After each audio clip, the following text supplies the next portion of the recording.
Hi மக்களே, எங்கள் வீட்டில் எங்கள் ஆச்சி போடுற ஸ்பெஷல் டீ எப்படி போடலான்னு பார்க்கலாமா? ஃபஸ்ட்டு ஒரு பாத்திரத்தை எடுத்து வச்சுக்கலாம். அதில் நமக்கு தேவையான பாலை வந்து ஆட் பண்ணிக்கலாம்.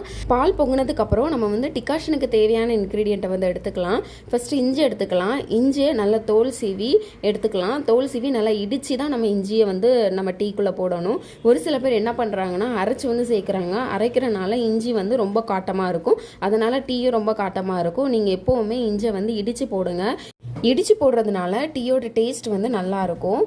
அடுத்து நம்ம டிகாஷனுக்கு வந்து ரெடி பண்ணலாம். டிகாஷனுக்கு வந்து நமக்கு தேவையான தண்ணியை வந்து நம்ம வந்து ஆட் பண்ணிக்கலாம் ஒரு பாத்திரத்தில். அதுக்கடுத்து தேவையான டீ தூளையும் நம்ம வந்து ஆட் பண்ணிக்கணும். ஆட் பண்ணிவிட்டு தேவைக்கேற்ப நம்ம சுகரையும் ஆட் பண்ணிக்கலாம். ஏன்னா ஒரு சில பேர் வந்து சுகர் வந்து அந்த அளவுக்கு வந்து எடுத்துக்க மாட்டாங்க. ஸோ நம்ம தேவைக்கேற்ப நம்ம வந்து சுகரையும் ஆட் பண்ணிவிட்டு நம்ம இடித்து வச்சுருந்தோம்ல அந்த இஞ்சியும் ஆட் பண்ணி நல்லா கொதிக்க விடணும். ஒரு சில பேர் என்ன பண்ணுவாங்கன்னா பால் காஞ்சதுக்கப்புறம் அது கூடயே டீ தூள் இஞ்சி எல்லாம் போட்டு டீ வந்து போடுவாங்க. நீங்கள் அந்த மாதிரி போடாதீங்க. பாலை நல்லா காய்ச்சி தனியாக எடுத்துட்டு அதுக்கப்புறம் டிகாஷனை தனியாக ப்ரிப்பேர் பண்ணி அந்த பாலோட டிகாஷனையும் ஆட் பண்ணி அதுக்கப்புறம் நல்லா ஃபில்டர் பண்ணி நீங்கள் குடிச்சு பாருங்கள். இந்த மெத்தடில் டீ போடும்போது டீ வந்து ரொம்ப நல்லாயிருக்கும்.